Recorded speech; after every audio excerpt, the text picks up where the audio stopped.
A diretoria decidiu fazer uma mudança no Clube do Remo após a derrota para o Botafogo da Paraíba, a derrota na segunda rodada do Campeonato Brasileiro Série C, né, terceira divisão, no Mangueirão. A diretoria decidiu tomar uma atitude um pouco diferente. Aliás, a gente já tinha comentado sobre isso aqui no canal, tá? Comentado a respeito, então se tu não é inscrito, aproveita e te inscreve logo. E a gente, além de comentar sobre essa decisão da diretoria, tá? E aí eu vou querer saber a tua resposta, então fica até o final porque eu quero saber o que tu acha sobre isso, tu concorda com essa decisão ou não. Tem aí a saída de 2 jogadores, né? Do Pablo Roberto e do Paulinho Curuá. O Pablo Roberto já saiu? Não, mas a gente vai comentar sobre o São Paulo, né? Que quer a contratação aí, quer ter o Pablo Roberto no seu time, está monitorando o jogador. E eu vou falar aqui, tentar fazer uma leitura junto contigo, né, junto com você, na verdade, sobre qual é as chances do Pablo Roberto sair do time. Além disso, tem o Paulinho Curuá, né, que já saiu e a gente vai comentar o motivo que o Paulinho Curuá saiu, enfim. E além disso, o Marcelo Cabo disse algumas palavras após, enfim, a decisão ali do Clube do Remo, o jogo ali entre Clube do Remo e Botafogo da Paraíba, que acabou não sendo favorável para o Clube do Remo. Mas caso você não me conheça, meu nome é Nicolas Correia, é um prazer tê-lo aqui comigo. Eu não estou gravando no modelo tradicional, tá? Nem o áudio do microfone ele está sendo captado, por motivos externos aqui referentes ao computador, né, ao notebook. Pois bem, a primeira coisa que eu queria comentar com vocês é a seguinte, tá? O Paulinho Curuá, ele está fora do Clube do Remo, tá? Oficialmente está fora do Clube do Remo. E aí você vai me perguntar o porquê, né? O Paulinho Curuá é um jogador que ele já está ali 3 temporadas, já estava, né, 3 temporadas no Clube do Remo, elogiado por uns, né, criticado por outros. Aliás, eu quero saber a tua opinião sobre o Paulinho Curuá. Tu acha que ele deveria ficar no Clube do Remo, deveria sair? Já saiu, mas deixa aí nos comentários, eu quero saber a tua opinião. O Paulinho Curuá é um bom jogador, fez uma boa participação no Clube do Remo? Pois bem, esse ano saiu ali, né, saíram uma notícia de que o Londrina queria a contratação do jogador, queria tê-lo no elenco, né, o time ali do Paraná. E aí saiu outra notícia de que o Clube do Remo não tinha ali o Paulinho Curuá em seus planos, não era uma prioridade nos seus planos. Eu estou falando aqui a respeito das notícias que saíram, tá? E agora a gente tem essa saída que pegou algumas pessoas de surpresa, alguns torcedores de surpresa, e aí eles se perguntaram, mas por quê? O Paulinho Curuá era um bom jogador e tudo mais. Outros disseram, ainda bem, é um reforço para o Clube do Remo, eu quero saber a tua opinião. Mas assim, o que saiu na mídia, o que a gente sabe, até o próprio Fábio Bentes deu declarações a respeito disso, foi que não houve um acordo entre o Paulinho Curuá, entre o Clube do Remo, perdão, e o Tapajós. Como assim o Tapajós? O Tapajós detém os direitos do jogador, tá bom?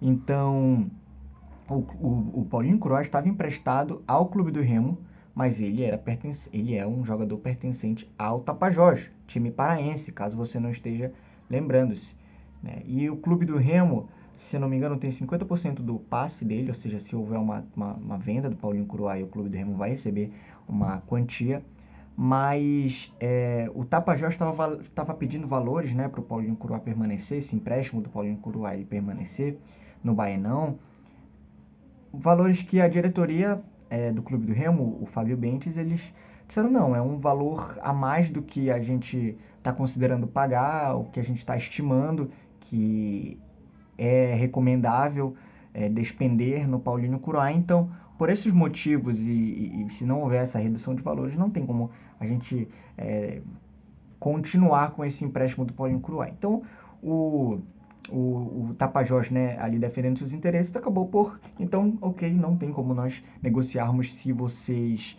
não aceitarem esse valor, né? E a diretoria do Remo tá, ok, não tem como a gente negociar, então se vocês não abaixarem, né? Até então foi isso que saiu nas mídias, tá? Que foi nesse tom, não exatamente isso que aconteceu, mas foi nesses tons para que, tô tentando traduzir aqui para que vocês entendam da melhor maneira possível. E por isso, o Paulinho Curuá, então, não faz parte mais do Clube do Remo. Vai fazer falta no elenco? Eu te pergunto. Vai fazer falta? Deixa aí nos comentários. E inclusive nem participou, né, desse último jogo, nem estava no banco, salvo engano, contra esse jogo do Botafogo da Paraíba. Falando no jogo do Botafogo da Paraíba, né, o técnico Marcelo Cabo ele se pronunciou após a derrota. Ele falou aqui, eu vou dar uma contextualizada, tá? Que está surpreso com o início ruim do Clube do Remo, ruim, né? E que se há um culpado, o culpado é ele, né? E que haverá sim modificações no Clube do Remo, para, enfim, os próximos jogos. Então, ele né, até sai na matéria ali, seja uma mudança tática de fato ali, de posicionamento, enfim, de estratégia, ou uma mudança de atitude, tá bom? Dos jogadores, da comissão técnica, enfim, dos membros que compõem o elenco. Então ele disse isso, que haverá mudanças. Além de falar dessa mudança, a gente vai falar sobre uma mudança também tomada, né, uma decisão tomada pela diretoria, e tu saberá nesse vídeo de hoje. Mas antes eu quero falar contigo a respeito do Pablo Roberto. Pablo Roberto está de saída do clube do Remo. Saiu a notícia de que o São Paulo estaria ali de olho, né, no meio-campista do clube do Remo, que é pertencente ao Vila Nova. Tá? E nessa próxima janela de transferência, agora no meio da temporada, dessa temporada brasileira agora, o São Paulo estaria disposto aí a pagar, né, o valor para transferências nacionais, para uma transferência nacional do Pablo Roberto, que é um valor ali estipulado em 4 milhões, tá bom, de reais.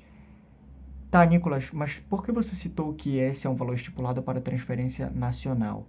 Porque o Pablo Roberto também, ele pode atrair ali os interesses de um clube internacional. Digamos que sim. Vamos supor, vamos colocar aqui uma hipótese, caso atraísse. Aí o clube internacional pagaria só 4 milhões de reais para obter o Pablo Roberto? Não. Aí, segundo as notícias, seria ali cerca de 10 milhões de reais, tá bom? Para um time internacional conseguir a contratação do Pablo Roberto. Tá bom? Então, assim, no meio da temporada, porque agora a janela fechou no dia 20 do mês passado, a janela de transferências fechou, então aí até saiu notícias à época que o Corinthians também estava interessado na contratação do Pablo Roberto, ou pelo menos estava observando ali o jogador, e agora sai essa notícia de que o São Paulo está observando o jogador e vai continuar observando até metade da temporada, que é quando decidirão se de fato irão efetuar essa contratação, pagar um valor para o Vila Nova, né, ou não. Né? O Vila Nova, que é detentor dos direitos, né, do jogador, o Pablo Roberto que está emprestado ao clube do Remo, ou seja, não é um jogador do clube do Remo, tá bom? Não é um jogador do clube do Remo, é do Vila Nova e está tendo destaque no clube do Remo, tá? Inclusive, alguns disseram que ele foi abaixo do esperado na última partida, né, que foi contra o Botafogo da Paraíba, mas também outras pessoas notaram que ele deu assistência, né, para o Muriqui fazer o único gol do clube do Remo naquela partida, acabou perdendo por 2-1.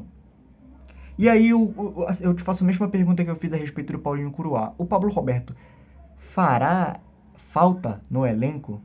Diga-me. O Pablo Roberto fará falta no elenco? Vocês acham que a saída do Pablo Roberto ela pode, enfim, claro que a gente vai ver isso lá pro meio da temporada, mas vocês acham que ela pode causar grandes danos no clube do Remo? Porque é um dos destaques, quer queira, quer não, é um dos destaques do clube do Remo. Quer você acha que ele é um bom jogador ou não, ele vem se destacando a ponto de chamar a atenção de outros clubes. Eu estava comentando uma coisa com um amigo que era o seguinte: o futebol nacional em geral aqui, a Série A, vamos falar da Série A, ela carece um pouco de meio-campistas que têm qualidade no passe, tá bom? Que criem jogadas. A gente pode contar nos dedos ali os times que não precisam de fato de um reforço ali no meio-campo que tenha qualidade no passe. Tá? Então a gente pode falar do Palmeiras, a gente pode falar do Fluminense, enfim, a gente pode falar de... tinha até outro time na ponta da língua que acabei esquecendo, perdão, vou pedir perdão aos senhores.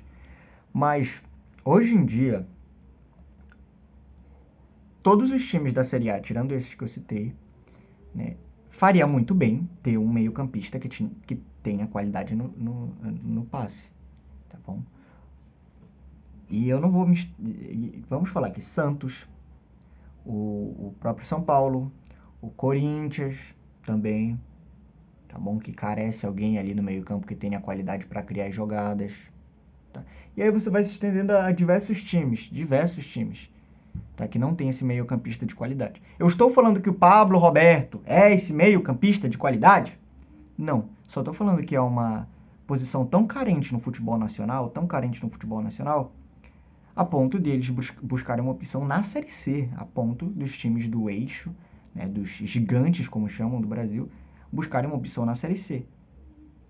É uma posição muito carente no futebol nacional, que pouquíssimos times, que podem ali ser contados nos dedos, eles possuem, pouquíssimos times que podem ser contados nos dedos, possuem um jogador no seu elenco ali, que tenha qualidade no meio campo, que tenha muita qualidade para criar jogada, para dar passe, para colocar o centroavante na cara do gol, enfim. E é uma posição tão carente que eles têm que ir lá na Série C buscar um jogador que se destacou na Copa do Brasil, que se destacou no Parazão, que é o Pablo Roberto. Né? Inclusive, para quem acha que o Pablo Roberto não se destacou na Copa do Brasil, veja o primeiro jogo dele no Mangueirão contra o Corinthians e o segundo jogo que foi o segundo tempo, né? O segundo jogo contra o Corinthians. No segundo tempo o Pablo Roberto também melhorou. No primeiro tempo apagadíssimo, mas no segundo tempo o Pablo Roberto apareceu bem, jogando bem. No segundo tempo, no primeiro apagadíssimo, tá bom? Então, com essas características, eu vou chegar no ponto aqui, é difícil segurar o jogador aqui. É muito difícil segurar o jogador aqui. E eu acredito que se o Pablo Roberto continuar jogando bem, que eu digo assim, dentro dos limites dele, porque eu não tô falando que o Pablo Roberto é um craque, é um gênio da bola, enfim, alguns podem dizer que ele é superestimado, mas eu tô falando que se ele continuar só se destacando numa posição carente no futebol nacional, o Clube do Remo, ele vai sair, o Clube do Remo não vai segurá-lo, tá? Até porque ele não é um jogador do Clube do Remo, ele é do Vila Nova. O Clube do Remo não vai conseguir, não vai, a não ser que ele caia muito de rendimento, tá? A não ser que ele caia muito de rendimento. Vamos prosseguir então falar sobre a decisão da diretoria aí, que era uma decisão já contestada por muitos torcedores, tá? Eu tinha falado com vocês a respeito da diretoria mandar o jogo no Baenão, né? No Mangueirão. A princípio estava previsto para ocorrer no Baenão, o jogo contra o Botafogo da Paraíba. E aí eu te perguntei, será que não seria uma vantagem, né? Jogar no Baenão? Eu perguntei lá no Instagram, vocês preferem que os jogos sejam mandados no Baenão ou no Mangueirão? A maioria das pessoas ali, 70% responderam na enquete que preferem que os jogos do Clube do Remo como mandante sejam mandados no Baenão do que no Mangueirão. E aí, o Clube do Remo vai no Mangueirão, perde, e agora tem a decisão de mandar o próximo jogo, que é o jogo contra o Amazonas, no Baenão. E aí perde, né, pro Botafogo da Paraíba, e agora vai mandar o jogo no Baenão, escutando a torcida, né? E particularmente eu acho que não era todo... A gente tinha que deixar uma coisa clara, que não era todos os jogos que iam ser no Mangueirão, tá? A maioria deles iriam ser no Baenão, tá? Mas esse primeiro jogo, como mandante, ele serviu para nos mostrar um pouco que talvez seja melhor mandar de fato no Baenão. Talvez seja melhor mandar no Baenão, tá? Para lotar sempre, enfim, ou na maioria das vezes. E deixar o Mangueirão para os jogos de fato grandes, né? Enfim, aqueles jogos que a gente vai colocar 40 mil, 50 mil pessoas. É melhor deixar só para esses jogos mesmo. Então, era claro que a diretoria não ia mandar todos os jogos no Mangueirão. A maioria iria ser no Baenão, tá? Porque alguns torcedores até pensaram, vamos ficar mandando só no Mangueirão, Não. Mas ter essa derrota como mandante, no primeiro jogo como mandante, ele já serve de alerta, já serve de aviso, enfim, e já serve de educação, né? Uma coisa educacional aí pra gente entender que é melhor mandar, né, sobretudo, os jogos no Baenão. É melhor, e essa é a minha opinião, tá?